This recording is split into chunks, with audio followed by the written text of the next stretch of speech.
Olá, pessoal, estamos para mais um Fala Business.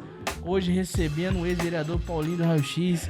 Paulinho, queria te agradecer por estar presente, contar um pouco da sua história. Você é uma pessoa que tem uma história muito bacana dentro do município, é uma pessoa do povo. E o objetivo do nosso podcast é esse mesmo, trazer pessoas que marcam a nossa cidade. E você, de alguma forma, sempre marcou a cidade de Volta Redonda, sempre correndo atrás das demandas, né? Igual nós estávamos conversando antes, eu sou uma pessoa que gosta muito de política e gosto de receber políticos que marcaram e marcam a nossa cidade aí, nossa região. Seja bem-vindo. Hugo, eu primeiro quero agradecer e falar que eu fiquei assim, eu me senti um cara muito importante. Eu me senti, tá? Não tô falando que eu sou, não. Eu me senti muito importante quando eu abri o Instagram essa semana, tinha uma mensagem tua lá no direct falando que gostaria de bater um papo comigo, de ter uma entrevista comigo aqui. Eu me senti, cara, nas nuvens, me senti feliz da vida, vendo que, assim, foi uma bênção de Deus ter recebido esse convite seu. É uma honra, porque eu sei que você recebe muitas pessoas muito importantes aqui, mas você abriu um espaço para que eu pudesse contar um pouquinho da minha história aqui nesse podcast Business, né? E eu, cara, fiquei muito feliz da vida. Acho que é um presente que você está me dando, é um presente que eu estou ganhando. E assim, o grande objetivo nosso, realmente, é a gente contar a história de pessoas que venceram e estão vencendo a cada dia. É dizer para o povo, para a população, para aqueles que nos veem, que pode acreditar que cada um que colocar o seu objetivo chega em algum lugar. Eu sei que você tinha esse objetivo, eu acompanho um pouco da sua trajetória. Você teve esse objetivo de chegar a vereador, chegou e tem mais objetivos. E eu queria que você falasse um pouco da sua história. Por que Paulinho do Raio X, cara? Eu tenho essa curiosidade, cara. Por quê? Você é radiologista? Qual que é por que do Raio X? Eu vou direto nesse assunto. Na verdade, eu ia começar contando lá dos meus pais, mas eu vou direto nesse assunto. Eu fui técnico de raio-x, sim. Mas se fosse Paulinho do raio-x porque eu ia trabalhar, por trabalhar no raio-x, aí ia ter o Zezinho do raio-x, o fulaninho do raio-x, o não sei quem do raio-x, todo mundo seria do raio-x, né? Mas eu tenho uma história, e essa história é que eu comecei na UG em 1985, você não era nascido ainda, tenho certeza disso. Então, mas não era não. Não faz conta da minha idade também, não, que eu era criancinha, cheguei pro berçário. Mas eu comecei a trabalhar no São João Batista e antigamente lá só tinha raio-x no São João Batista. E tinha um antigo Sandu, o Cais do Aterrado, eles juntavam os pacientes dentro ali da ambulância e levava para o São João Batista para fazer os raio-x, para voltar para essas unidades para os médicos fazerem diagnóstico. Depois de um bom tempo, me deram a oportunidade, eu implantei raio-x no Cais do Aterrado, no antigo Sandu, que é o Cais Conforto, inauguramos a UPA, o governo inaugurou a UPA no Santo Agostinho, eu implantei raio-x lá na UPA, eu fiz o centro de imagem, eu ajudei na implantação do centro de imagem do Estádio da Cidadania. Você pode ir no estádio de Volta Redonda e ver lá que tem um estádio de futebol, tem uma clínica ali dentro, tem o estádio e tem a parte médica, né?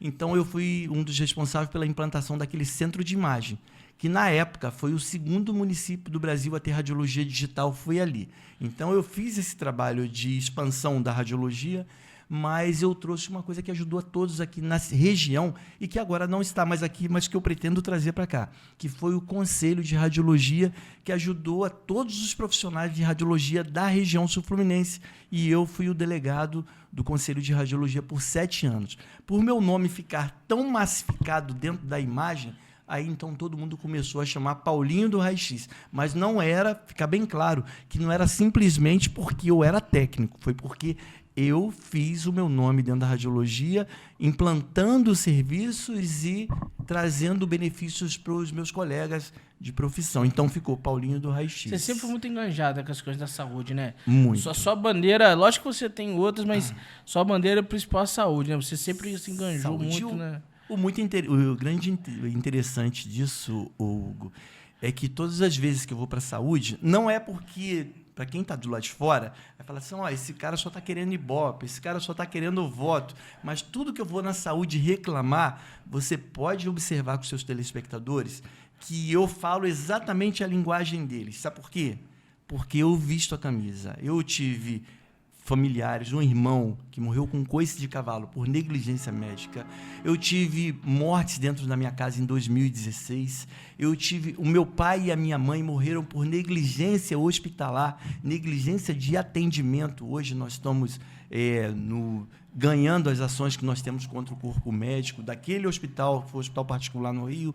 Então, mas isso aí, meu pai e minha mãe não voltam mais, mas eu não quero que essa dor, que aquela dor que nós sentimos, que outras pessoas possam vir sentir essas dores. Então, todas as vezes que eu visto a dor de alguém na saúde, não é porque eu estou precisando de nada, não. É porque eu senti aquela dor e eu sei que aquelas pessoas elas podem ter em mim um braço de os ajudá-los naqueles momentos difíceis do qual eu e minha família passamos. Então, eu vou sempre atrás de ajudar as pessoas. Sim, sim. Essa é uma grande característica do político, né? Da pessoa que se envolve com a política, né? Querer estar enganjado nas questões do povo, né? E hoje na cidade, assim, você... como que está hoje o seu trabalho? Como é que você tem agido? Como é que tá o seu dia a dia hoje nessas demandas aí da população? Porque eu sei que você ainda ajuda muita gente, né? Hugo, eu vou falar, eu fui um dos vereadores. Se eu não fui o mais atuante, eu estou entre os 3 mais atuantes, eu posso falar seguramente, e por tudo que eu ouço na cidade, que eu vivi intensamente o meu mandato, né? E hoje eu não estou vereador. Me impediram de seguir à frente, mas eu estou voltando agora e com muito mais gás, com muito mais garra. Mas eu vou falar seguramente. Hoje eu produzo muito para a cidade, porque eu consigo trazer... eu atuo com demandas de deputados na cidade, eu articulo vindas de programas para a cidade, eu sou aquele cara que estou sempre disposto a cobrar pela cidade. Então, eu faço um trabalho eu não vou falar de vereador, mas um trabalho de ajudador do povo pelos bastidores. E faço muito. E isso não é porque eu fico fazendo politicagem, não.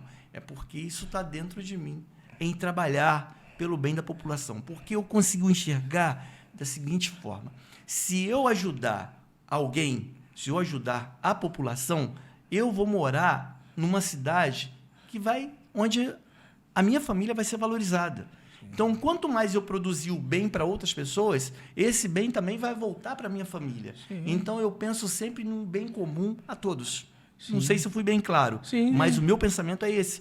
Não é porque eu sou vereador, eu vou atender. Eu não estou vereador, não vou atender. Tem dias, se você me permite falar aqui, que eu sou meio tímido, consegui observar, né? Tem dias que eu fico falando assim, cara, eu acho que tudo que eu preciso, eu ando com 2 celulares, o outro está bem aqui atrás aqui.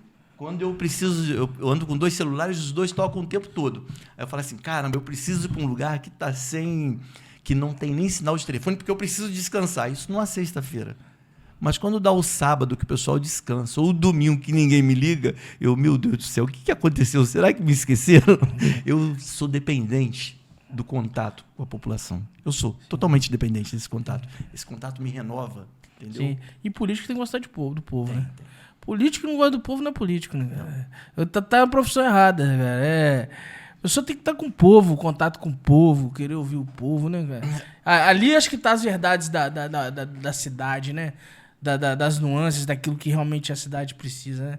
E eu vejo que você tem muito engajamento com o povo, né, cara? Você é um cara muito povo, né?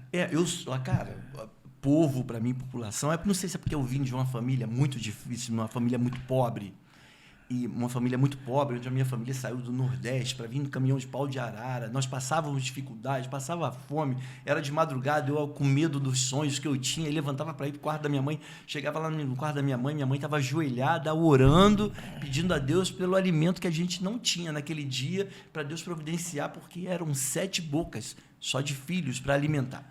Então, isso aí, ele foi despertando na gente o interesse, despertando e trazendo a gente uma realidade da dificuldade que toda a população encara, da população. Nós vivemos de uma vida difícil. Então, a gente valoriza, eu valorizo hoje cada segundo que eu preciso, cada segundo da minha vida, eu valorizo qualquer pessoa da população com qualquer demanda. Quando você falou do bom político, você me perdoa de falar, mas eu não me considero um bom político. Eu não me considero um bom político. Eu gosto de população. eu não me considero um bom político porque eu sou muito autêntico. Eu não sou o vaselina. O político autêntico, ele é vaselina pra caramba. Ele escorrega daqui, promete dali. Eu não. É o seguinte, se eu consigo, se eu posso, eu posso. Se eu não posso, eu não posso. Uma coisa que eu nunca deixo é a população na expectativa de que eu vou resolver alguma coisa e eu, na verdade, eu virei as costas e não dei ok. Então, eu não sou um bom político, eu sou um bom ser humano. Eu gosto do ser humano, eu gosto das pessoas. Eu gosto de pessoas. Eu não me considero político, eu me considero um ser humano que gosta de pessoas. Isso aí é... Mas essa é a característica de um grande político. Pessoa que olha pelo povo, que gosta do povo, que tá ali envolvido com a... Sentindo a dor, né, cara? Nosso povo é muito sofrido, né, cara? O povo é sofrido. A gente ainda... Eu vejo que a gente ainda tá numa cidade, numa região muito privilegiada. Eu não sei de qual região do Nordeste que é a sua família. É de Sergipe, Aracaju. Aracaju. A minha família é próxima à Esplanada, que é próxima também ali a Sergipe. Eu acho que isso já se desenvolveu, hoje já é outro... Mas que ainda tem muita coisa pelo nosso Brasil aí, o povo passando dificuldade, tem, cara. Não é longe, não, a gente precisa ir longe, não. Aqui do nosso lado mesmo tem. Você começa... Eu vejo todo dia isso, porque todo mundo pergunta onde eu moro em Volta Redonda. Eu falei, qual o bairro que eu moro? Eu falei, eu durmo num bairro, mas eu moro em Volta Redonda. Eu só vivo... Os meus amigos são dos bairros mais pobres. Eu só vivo dentro dos bairros mais carentes de Volta Redonda. E são os lugares que eu me sinto mais em casa, onde eu fico à vontade, onde eu chego, onde eu tomo café, onde eu bato papo, onde a gente fala de futebol. Eu só não admito quando eles falam mal do meu Vasco, mas eu admito, a gente bate papo de futebol. Mas nem precisa, né? Não precisa, porque eu já sou um sofredor por natureza já. Mas a gente está crescendo, tá? A gente vai ficar gigante. E essa vocação política, quando que você deu esse estalo para essa vocação política? Hugo, é interessante. Se pode ser vocação política, nessa vocação para ajudar o povo, por estar engajado aí nas questões. Cara, na verdade, essa vocação política, eu digo que foi uma vocação de gostar de ser humano. O meu pai foi um dos grandes missionários, foi o maior missionário que eu já conheci na minha vida.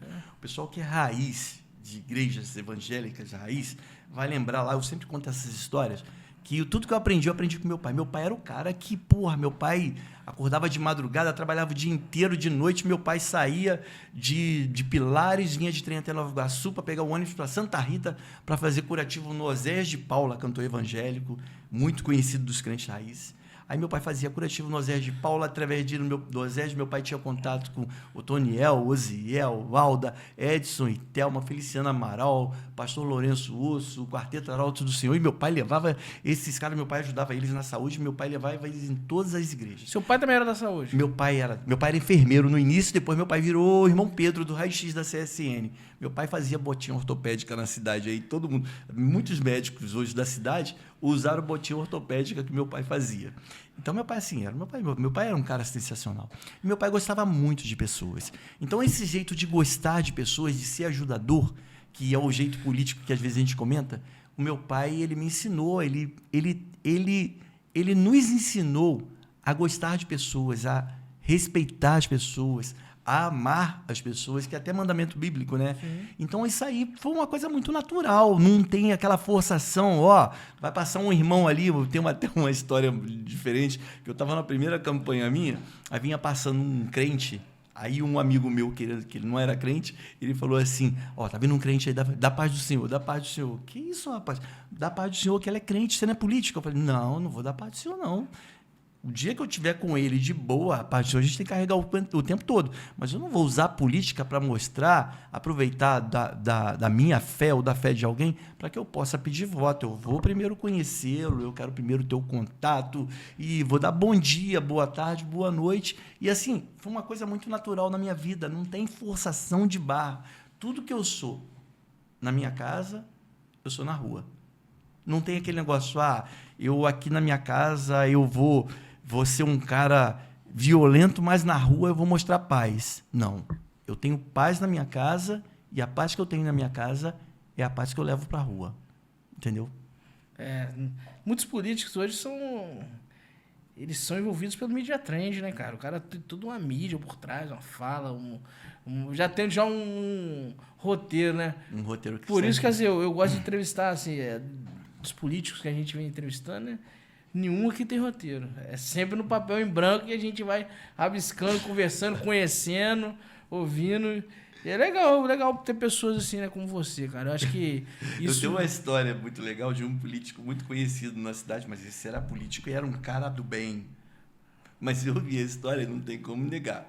E o cara falava assim, o fulano passava assim, fulano, tá ali o filho do ciclano. Ele voltava lá, ô fulano, como é que tá o seu pai? O cara já sabia, pô, conhece meu pai, né? Teve uma hora que ele foi conversar com um cara lá, mas esse político eu respeitei muito. Eu achei que o cara era um cara fora de série. Quando foi lá conversar com um cara lá, aí eu falei assim, fulano, como é que tá seu pai? Meu pai faleceu há 20 anos. Aí ele pegou, teve a tirada dele logo de cara. Morreu pra você, que é um filho ingrato. Morreu há 20 anos pra você, que é um filho ingrato. Porque no meu coração ele tá vivinho até hoje. Então ele tinha um jeito de sair. Essa história, cara. Essa história. Eu já ouvi essa história em algum lugar. Eu não tô lembrando quem mas... Eu te conto depois. Mas o político tem que ter sacada também, né? Cara, tem, você tá no dia a dia, cara. Você tem vai. que ter sacada. Isso não tá errado, não. O cara tem que saber, né, cara? Assim. Tá igual a história de um cara lá, o cara parece uma história bíblica, que eu ouvi um cara fazendo um momento motivacional dos jogadores. Aí o cara falou assim, olha, a gente tem que ser igual Moisés. Quando Moisés tacou a pedra, jogou a pedra na testa de Golias. Aí Moisés, ninguém imaginava, Moisés ganhou aquela guerra. E ele pegou, fez aquela motivacional, daqui a pouco todo mundo fala assim, cara, não foi Moisés não, foi Davi, cara. Tem muito isso aí, né, Cadê? Mas o dia a dia com o povo, você deve ter muita história. Tem. Engraçada e triste, né, cara? Tem. Eu tenho muitas histórias muito maneiras, assim, eu tenho... O cuidado de Deus na minha vida é uma coisa extraordinária, Hugo. Eu, assim, cara, eu vou te contar uma história. Teve uma vez que eu tava... Para mim, tudo é muito difícil dentro da política, nada é fácil. E as coisas, quando vêm fáceis, desconfia, porque tudo fácil custa muito caro. Concordo. Tudo fácil é muito caro. Então, o melhor é você investir logo no caro e você ter com segurança, porque se você vai na coisa fácil, pode ter certeza que a cobrança daquilo vai ser caro. Aí, uma vez, eu não tinha dinheiro para nada, não tinha dinheiro nem para entregar um santinho. A gente só tinha 300 santinhos assim. Eu falei com o pessoal num murro, olha, se você jogar esse santinho lá, uma pessoa pegar, embolar e jogar fora, faz o seguinte, pega lá, estica de novo, dá para quem realmente vai querer. E a gente não tem dinheiro para almoçar aqui fora. Daqui a pouco o cara vai chegar lá, o telefone toca, Paulinho, você está aqui em cima do morro? Você está aqui no bairro? Eu falei, quero que você passe aqui para almoçar na minha casa. Não, cara, não vou passar aí, não, estou com 7 pessoas aqui, todo mundo sem comida, sem nada, eu vou ser solidário. Não, Paulinho, eu quero que você passe com os 7 aqui, mas eu preciso falar com você, olha Deus. Quando eu cheguei lá na casa do cara, Paulinho, porra, eu sei que você vai rir de mim, cara, mas eu só tinha 300 santinhos, tudo amassado. Paulinho, eu tô sentindo no meu coração vontade de te dar 5 mil santinhos de presente, mas eu sei que você não vai aceitar. Eu, o quê? Eu não vou aceitar? Claro que eu vou aceitar. Então, tudo aquilo que eu fiz, tudo aquilo que a gente faz no dia a dia, a palavra de Deus, ela diz, tudo que a tua mão direita fizer, faça em secreto, que a esquerda não saiba, que o Senhor que está em secreto vai te recompensar. Cara, é uma coisa incrível, mas nunca me falta nada. Às vezes, não é nem questão de receber algo de ninguém ou não, é o cuidado de Deus, tá? Às vezes eu estou em casa assim, pensando, precisando de uma palavra, amigo, me sentindo na solidão. Aí o telefone toca, aí fala, Paulinho, estou te ligando, cara, falar com você, que você é um cara que mora no meu coração. Você é um cara que teve presente na minha vida na hora que todo mundo me abandonou. Cara, a gente fica pensando que presente, muitas pessoas guardam essa lembrança de que o presente, de receber presente, valores, dinheiro, que isso é o importante. Mas, cara, quantas mensagens que entram por aqui que é tudo que você precisa para preencher o seu coração. Eu sou assim. É assim. Eu falo uma coisa para você. Não é que eu não gosto de receber presente.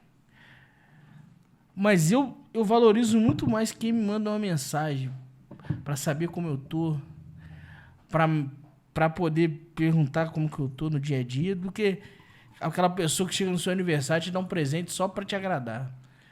Porque é o dia a dia que você conhece a pessoa, é no detalhe, é naquela lembrança. Igual assim, igual a gente tá começando nosso podcast. Teve pessoas que não me responderam pra vir. Aí você vê, né? Pô, você já foi vereador, uma pessoa importante na cidade, se propôs a vir, como outros também. Sabe? Aí que você vai ver a humildade de cada um no detalhe. Sabe? Hugo, primeiro de tudo, eu quero, assim, cara, se teve alguém que se sentiu honrado nesse bate-papo que nós tivemos, fui eu. Eu estava falando com a minha família, poxa, eu abri o meu Instagram, meu direct lá, e tinha um convite de um amigo, de um cara que eu estou conhecendo agora, querendo me entrevistar lá, olha que importante. Pô, pai, que legal, é isso mesmo? Poxa, pai, que legal. Todo mundo, sabe, empolgado, já perguntando se o horário que seria, se eu já estava pronto para vir. Cara, o presente que você me deu de me convidar para vir aqui foi uma coisa, um presente fora de série. E eu vou falar aqui da minha vida. Eu não vesti camisa de vereador. Não entrou essa camisa da vaidade em mim para mostrar assim, eu sou vereador, eu sou o cara. Cara, eu ficava até assim, eu me sentia importante as pessoas me chamarem de vereador, mas me sentia mais importante ainda quando as pessoas me chamavam de Paulinho. Porque foi assim que meu pai e minha mãe me chamou a vida inteira. Então, às vezes, eu me sentia mais importante. Mas agora, o meu trabalho de vereador, eu exerci ele com afinco mesmo. Eu vesti a camisa de vereador no trabalho, mas em termos de vaidade, a camisa, o nome de vereador não entrou dentro de mim. E no seu mandato, o que teve de mais relevante positivamente que você teve? Eu fui um vereador que eu fui eu tenho convicção, não por mim, mas de todas as falas que eu tenho na cidade, que eu fui um dos vereadores mais importantes da minha cidade. Eu me sinto honrado por isso, mas eu não vejo que eu fiz nada além do que eu precisava fazer. Qual é o dever de um vereador? O dever de um vereador é legislar, fiscalizar e fiscalizar. Eu legislei, eu fiscalizei, e eu trouxe benefícios para a minha cidade de Volta Redonda. Eu vou te dar um exemplo. A minha cidade ela entrou num momento de negatividade financeira tão grande, que eu não me restringi ao executivo da cidade ou ao legislativo da cidade. Em uma certa ocasião, Volta Redonda ficou sem dinheiro, ficou com o centro de imagem quebrado, os pacientes não tinham tomografia para fazer, não tinham raio-x para fazer, não tinha mamografia para fazer, as ressonâncias tudo agarrado. E eu ia sempre lá no Rio de Janeiro e conversava com o secretário, que é um cara que eu amo de paixão, que é meu irmão, Luizinho, o doutor Luizinho. Eu ia lá, Luizinho, eu estou com uma dificuldade, Volta Redonda está com uma dificuldade. Não era papel meu, era papel do executivo. Mas eu ia lá e eu subia com carta de 2.500 tomografias para a população. Te ajuda, Paulinho? Ajuda, mas eu preciso de um caminhão de tomografia, eu preciso de um caminhão de mamografia, eu preciso de um caminhão de ressonância, eu preciso de um caminhão de ultrassonografia. Até que nós, um dia lá, tinha um evento na cidade, um cadastro de medula óssea que foi muito famoso na cidade, que era um evento para o Hemorrio cadastra 600 cadastros por ano de cadastro de medula óssea. O Hemorrio, capital do Rio. E aqui tinha umas pessoas que precisavam, que sempre aparecem as pessoas precisando de cadastro de transplante de medula óssea. Então apareceram 2 casos, e esses 2 casos levavam 10 pessoas, saía van do Corpo de Bombeiros e ia para o Rio de Janeiro. Quando essas pessoas saíam do Rio de Janeiro, de Volta Redonda ao Rio de Janeiro, 10, 12 por semana, vamos botar aqui, num ano aí daria 400 pessoas, né? Eu fui no Rio, no secretário de Saúde do Rio de Janeiro e pedi um cadastro de medula óssea. Falei, Paulinho, aqui a gente faz 600 por ano, você acha que vai mudar alguma coisa em Volta Redonda? Não, eu quero. Mas a gente faz 600 por ano, não, então eu quero 5.000 kits em Volta Redonda. Mas você quer 5.000 kits? É uma coisa que não combina, pô. Se Volta Redonda do Rio de Janeiro tem mais de 10 milhões de pessoas, a gente faz 600 cadastros por ano, você quer levar para Volta Redonda, que tem 280 mil moradores, você quer levar 5.000 kits? Eu falei, pode levar, eu quero levar porque eu conheço a população. E eu vim para Volta Redonda aqui e eles falaram que não, iam me dar só 1.000. Hugo, Você sabe que o engajamento meu foi tão grande, fazer live, de preparar todo aquele terreno. Tive ajuda da imprensa, tive ajuda da população, a população veio junto, da Associação de Moradores, de Aposentados de Volta Redonda. Nós fizemos um evento ali, quando eles mandaram 1.100 kits, que seria muita coisa. 10h30 da manhã. Você acredita que aqueles kits acabaram? E eu fiz o segundo dia lá. Em 2 dias, o Rio faz 600 por ano. Em 2 dias, nós fizemos 2.100 cadastros de medula óssea. Aí, além disso, de ter feito, já implantado os raios-x que eu falei, centro de imagem, casa aterrado, casa conforto, UPA, trazer o Conselho de Radiologia para cá, eu fiscalizei muito. O São João Batista a UG estava sendo terceirizada para um OS, só que os pacientes estavam sendo terceirizados e ali que eles iam para internar alguém, as pessoas eram transferidas para o Rio. O paciente não tinha condição de ver de ser visitado aqui, ia ser visitado no Rio. Então, eu comprei aquela briga sozinho, sempre trabalhando. Mas uma coisa muito legal, que eu vou falar, não sei se quer deixar para a próxima pergunta, mas é sobre a lei. Sim. Botei ônibus para passar em frente ao São João Batista, que fica no morro. Botei um ônibus para passar no estádio da Cidadania para atender os usuários de saúde e os trabalhadores de saúde. Eu fiz algumas leis muito relevantes na cidade, mas eu vou botar um exemplo aqui, Hugo, só para você ter uma noção. Quando você é vereador, se você é vereador, quando um vereador pega uma lei, copia uma lei lá em Brasília e cola dentro da cidade, é uma honra, porque não é fácil fazer uma lei lá de Brasília e virar lei dentro do município, mas você está copiando e colando, mesmo assim é uma honra. Concorda? Sim. Agora, quando um vereador faz uma lei, e essa lei, o Brasil copia essa lei, cara, é muita honra. E eu tenho essa lei, eu sou autor de uma lei dessa.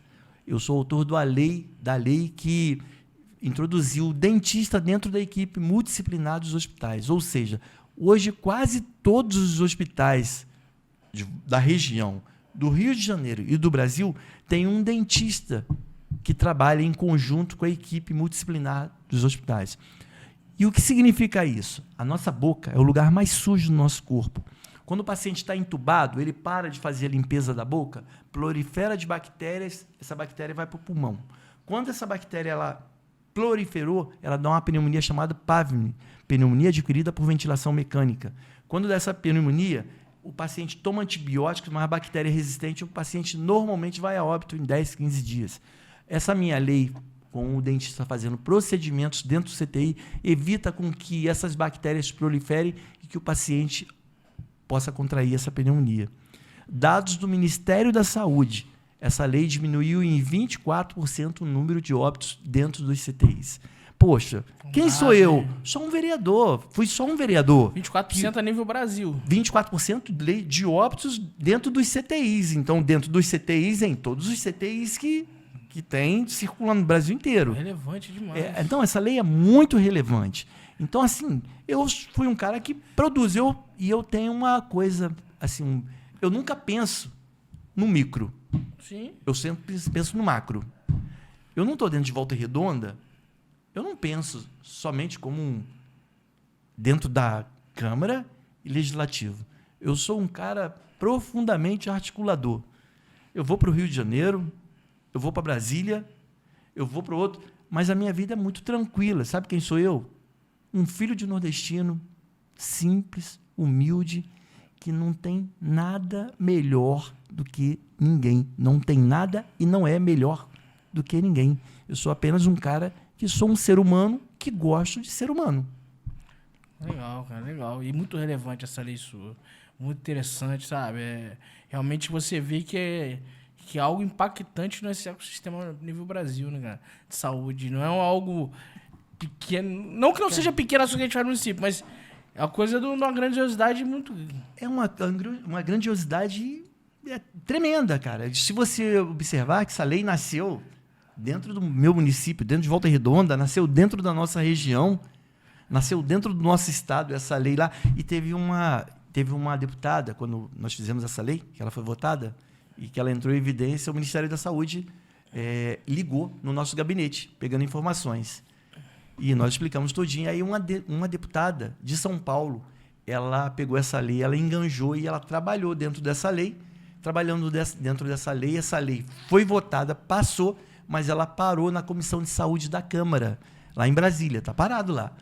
E essa deputada ela não foi reeleita, por isso que ela não enganjou, a deputada de São Paulo. Mas olha onde essa lei nasceu, em Volta Redonda, em uma visão que a gente teve assim...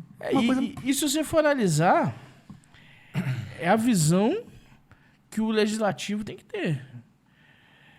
Porque hoje, se você for analisar a função de alguns, né? A gente não pode generalizar. Alguns estão só ali naquela... Não digo nem na fiscalização, só naquela... Do cortar da árvore, né? Do roçar do mato. Cara... Nada contra. Pelo contrário, eu acho que existe. Mas eu acho que isso, pra mim, hoje não é função do vereador. Não é função de vereador. Eu vou falar uma coisa assim, que me deixa muito triste. Me deixa muito triste, eu como contribuinte, pagando caros impostos... E eu vendo que tem um cara para me representar, e esse cara tá lá na frente de um poste lá, tá fazendo uma live lá, ó, tá vendo aqui? Eu sou o fulano do povo aí, o fulano que tô trocando a lâmpada aqui e trabalho todo dia. E o cara que vai lá, tá desentupindo, ó, eu sou o vereador fulano de tal, tô trabalhando o tempo todo, que eu tô desentupindo o esgoto seu aqui, ó, e o outro que tá lá, ó, cortando mato, ó, tô falando que eu tô trabalhando para vocês pra caramba, vocês votarem em mim, eu tô aqui, ó, trabalhando, tô cortando o mato da cidade. Cara, esse não é o papel de um vereador, não é o papel de um fiscalizador. Então, quando eu vejo esses caras fazendo esse trabalho, assim, e a população, às vezes desinformada, fala, não, realmente o fulano trabalha, mas vendo que o trabalho do cara é errado, que não produz nada, porque se trocar a lâmpada, descuidar cuidar de algumas necessidades básicas da cidade, já tem uma divisão, pô. Não, é do presidente da Associação de Moradores do bairro, pô. Ele está tomando o espaço do presidente da associação, pô. Eu tenho eu tenho um projeto que eu escrevi para um dos planos de governo que eu fiz na época, que era o Sistema de Gerenciamento de Manutenção Urbana. Era a gente criar um sistema de gerenciamento próprio para essas demandas. De que forma? Periódica. A gente lá medir quanto tempo que essa lâmpada queima. Em um ano? Tudo bem, em um ano vai passar um cara aqui, no 11º mês vai trocar ela, pô. Não precisa do Paulinho, do Joãozinho ligar para lá, não. Eu vou falar uma coisa. O nível que a gente tá hoje de tecnologia... Vou fazer um desabafo. Lá em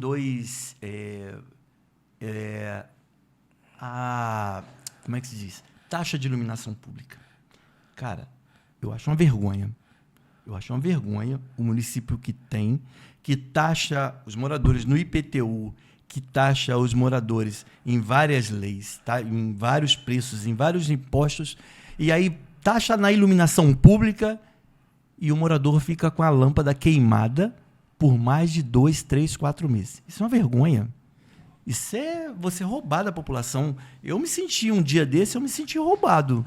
Porque na frente eu pago taxa de iluminação, pago imposto, IPTU, um dos caros. Aí eu penso que eu estou protegido ali pelo meu município, só faço minha compra no meu município. Quando eu chego lá, aí boto uma lâmpada queimada, uma lâmpada queima em frente da minha casa, eu tenho que comprar uma lâmpada para o meu poste para iluminar a rua. Tudo eu estou falando de um poste, mas eu estou falando dos serviços básicos que uma prefeitura tem que fazer, tá legal? Sim. Então eu acho assim, tem situações que eu acho que falta um pouco de boa vontade, não é só de arrecadar, mas é um pouco de boa vontade em saber, em botar as pessoas certas no lugar certo para que as pessoas possam fazer. Né? Mas aí quando você vê um vereador que constrói uma lei que tem uma relevância, isso eu acho muito, vamos colocar assim, muito importante, sabe? Que você vê que realmente você, quando teve lá, você teve um entendimento de realmente que era a sua função.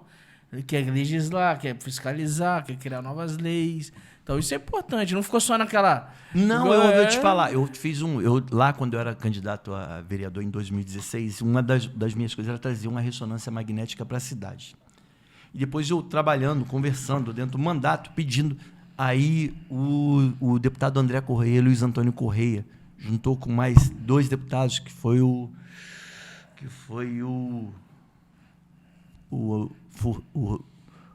Antônio Furtado e o Serfiotti, e deram a emenda parlamentar de uma ressonância magnética para o hospital regional aqui. Então, tudo aquilo que a gente vai falando, a gente vai trabalhando afinco mesmo. E hoje o Hospital Regional está aqui, atendendo a toda a população com ressonância magnética. Agora, recente, eu não estou no mandato, mas eu fui lá vendo esse negócio da enchente do Sul aí, que acabou com a vida de diversas pessoas. Eu pedi um limpa-rio ao deputado André Correia, que me deu um limpa-rio. A gente está limpando bastante rios em Volta Redonda lá, córregos, fazendo uma ação preventiva de enchente. Então, assim, eu não estou na Câmara, mas eu estou trabalhando para a população o tempo inteiro.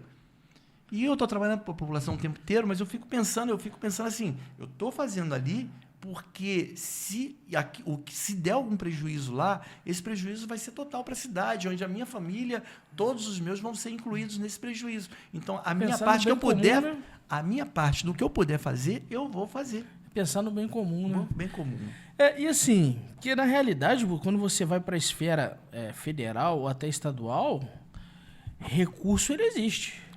Para muitas coisas. O que às vezes as pessoas, aí eu não vou falar que nem A nem B, não é isso que eu tô querendo dizer, porque às vezes falta é capacidade de busca. É o que? Você ter o relacionamento, você ter o projeto. É igual se você for pegar a Lei Rouanet. A Lei Rouanet é fantástica para você captar a nível de cultura, mas você tem que saber captar. Você tem que ter todo um histórico de um projeto, qual a aplicabilidade dela pedagógica, aonde vai levar. Estou dando um exemplo de lei. Não, a lei é fantástica. A forma de se usar a lei é que tá. Porque quando você vai falar da Lei Rouanet, se eu estiver errado, você me fala, tá? Sim. Mas a Lei Rouanet é para ajudar aquele cara que está no início de carreira, que ele precisa de um incentivo para levar o projeto dele à frente. Mas esse cara não tem essa capacidade de busca. Então.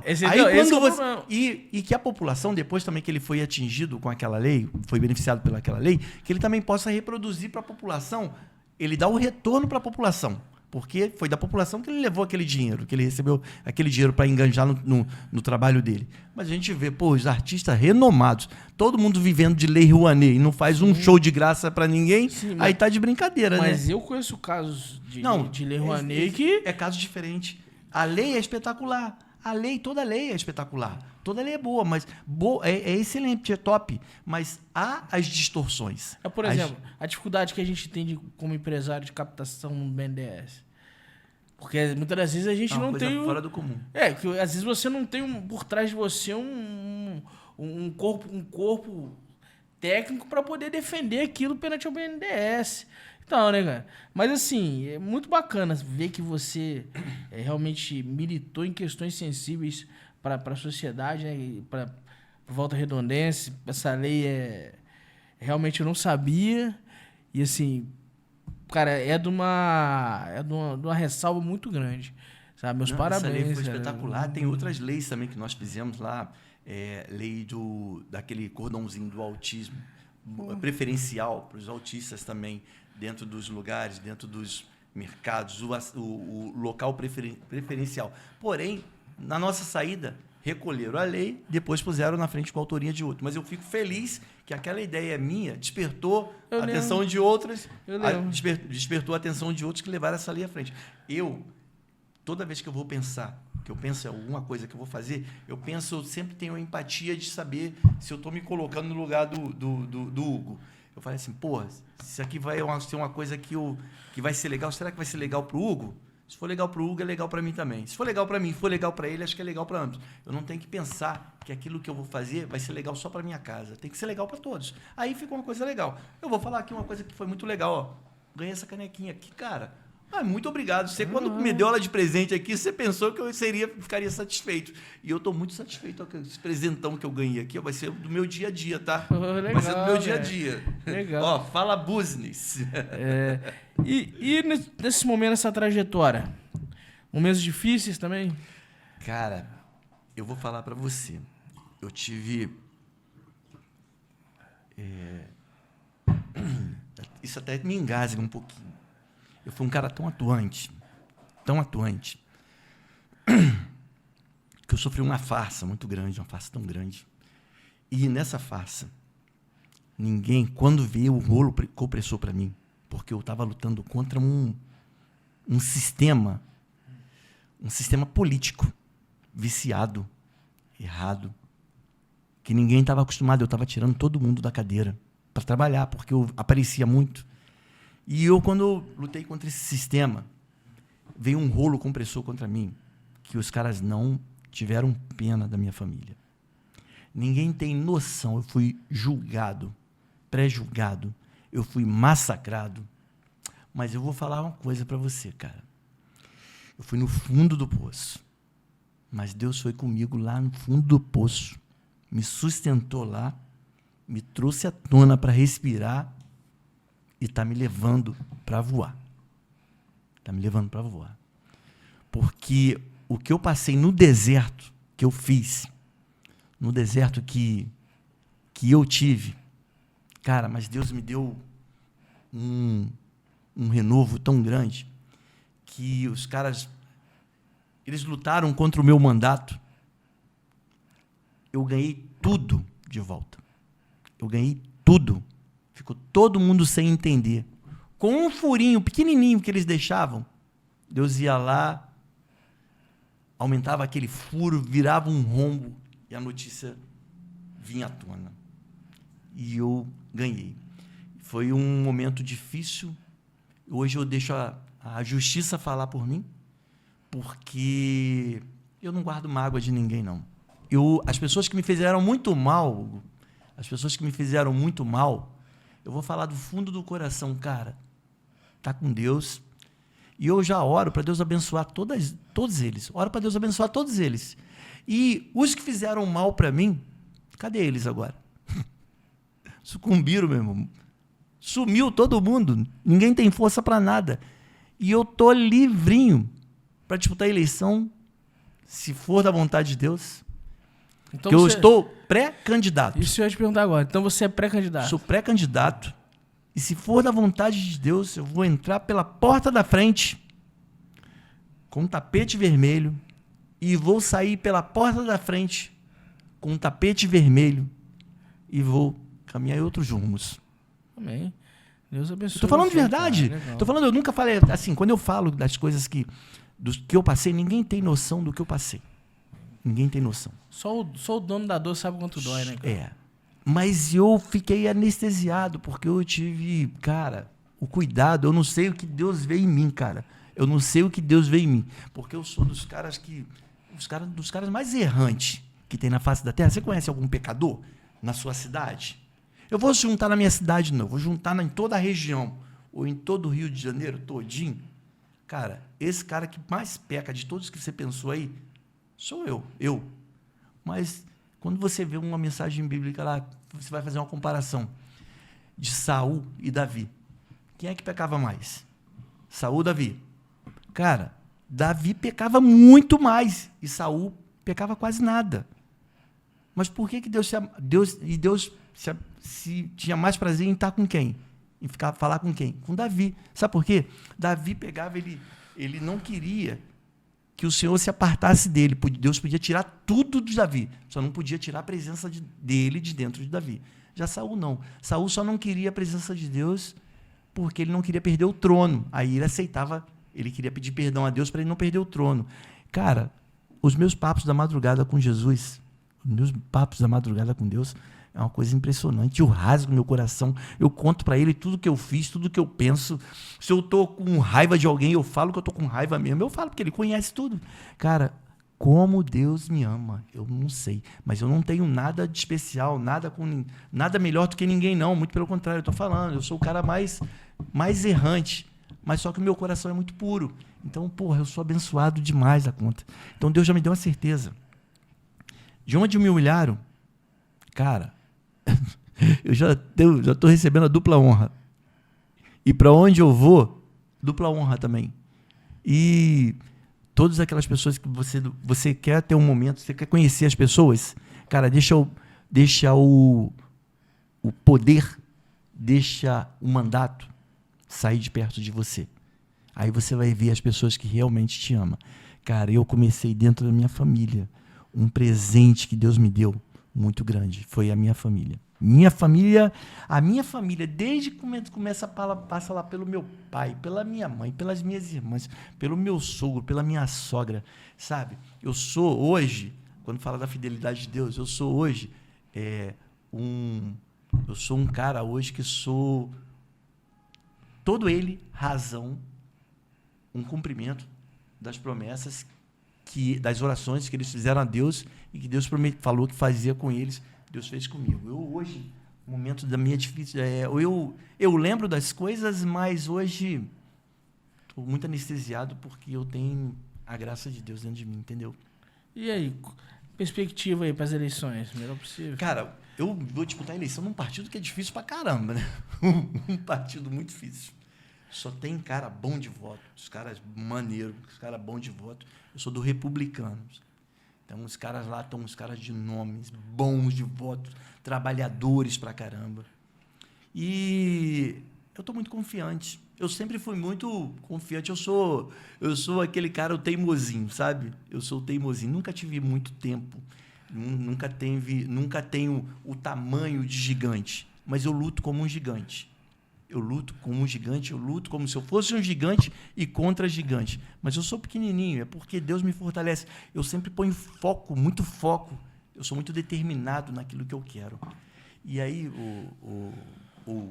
eu estou numa expectativa boa e sabendo que se eu ganhar a eleição, se por acaso nós for da vontade de Deus, que eu dispute a eleição, que hoje eu sou pré-candidato, com tudo muito, muito normal, muito tranquilo. E se a gente disputar a eleição e ganhar a eleição, pode ter certeza que o nosso mandato vai beneficiar muito a população. Vai beneficiar muito. E eu estou numa expectativa muito boa. Animado, feliz, contente, porque o primeiro lugar que eu tenho que ganhar a eleição é dentro da minha casa. Concorda? A minha casa é o meu maior cabo eleitoral. Pô, e não foi difícil, não foi fácil, dentro da pancada que todo mundo tomou, para o pessoal me ver candidato novamente. Foi difícil. Mas hoje são meus grandes incentivadores. Mas ao mesmo tempo, sempre desconfiados para que eu também, que as pessoas que estejam perto de mim também não me façam mal. Então, assim, cara, eu estou muito feliz, animado, disposto a fazer muito trabalho. Só para você ter uma noção, quando a gente fala de entrar no tapete vermelho, chegar num tapete vermelho para passar e sair num tapete vermelho, isso significa que isso aí é fazer um grande trabalho para você passar por cima do tapete vermelho, concorda? Então, esse é o meu desejo. Sim.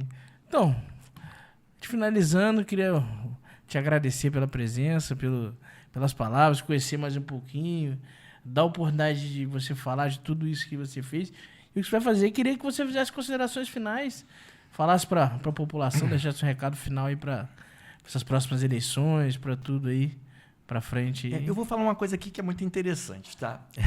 Os viciados políticos, a gente vai no dia a dia e todo mundo, quando você conversa com um entendedor político, entendedor assim, os profetas políticos que são sempre os mesmos, aí fala, o fulano vai gastar 300 mil, fulano vai gastar 500 mil, fulano vai gastar 800 mil, vai comprar tantos votos, vai comprar... Cara, eu vou falar para a população, seja consciente, seja bem zeloso com o seu voto, porque o seu voto, uma população, porque o seu voto é o que vai fazer diferença de você poder ver hoje se na sua saúde, se na sua cidade tem uma saúde de qualidade, se você tem um transporte de qualidade, se você tem um atendimento de saúde mental de qualidade, se você tem uma cidade que ela te dá orgulho de você apresentar a sua cidade para todo lugar, se a sua cidade é bem cuidada. Então, que você vote consciente e não deixe esses profetas políticos imaginarem que o seu voto está dentro do plano de compra de voto deles. Então, isso é um fato muito importante, muito legal para você analisar e ter zelo para o seu voto. Eu quero fazer, se for da vontade de Deus, eu quero fazer um grande trabalho. Eu quero voar politicamente, não porque eu dependa da política, mas é porque eu sei que dentro da política, sendo o que eu tendo o que eu sinto pela população, o carinho que eu sinto pela população, eu sei que dentro da política eu vou conseguir ser o político que vou ter zelo pelas pessoas. Então, as minhas considerações finais é agradecer vocês assim por me receberem aqui. Cara, eu falar que eu fiquei muito feliz de receber o seu convite. Para mim foi uma honra. Eu me senti honrado, um presente de Deus. Pode entender assim mesmo, porque foi assim que eu entendi. Que foi um presente de Deus ver lá, você é um cara renomado, um empresário de nome, um empresário de trabalho, um empresário que bate papo político com grandes amizades, você se ligar em mim, se ligar em mim. E quando eu chegar aqui, eu ainda também tenho um mimo aqui, ganhar de presente uma canequinha do Fala Business aqui para mim. Então, eu queria falar com você aqui, agradecer, obrigado, muito obrigado mesmo, e parabéns pelo sucesso do seu programa. Obrigado. Deus abençoe a sua caminhada, Deus é contigo, tenho certeza. E vai ser tudo da vontade de Deus e que dê tudo certo. Vai dar tudo certo. Torço pra você, amigo. Já deu tudo certo. Porque você já viu aquela história que Deus é bom o tempo todo? Deus é bom o tempo todo, então já deu tudo certo. Se vai dar bem dentro do que eu planejo, não. Porque Provérbios 16:1 diz que o coração do homem pode fazer planos, né? Mas a resposta certa dos lábios, ela vem do Senhor. Provérbios 16:1. Então, já deu tudo certo, porque Deus já planejou. Quando Deus planeja, meu irmão, nada muda os planos de Deus, não. Amém. Obrigado pela atenção, tá? Obrigado pelo carinho, obrigado por se importar com uma pessoa tão simples assim, sem mandato nenhum, um cara do povão. Mas... eu quero que a população se sinta representada aqui no Fala Business, aqui, ó. Tá bom? Show. Um abraço, obrigado, Paulinho. Valeu. Um abraço, meu irmão. Falou.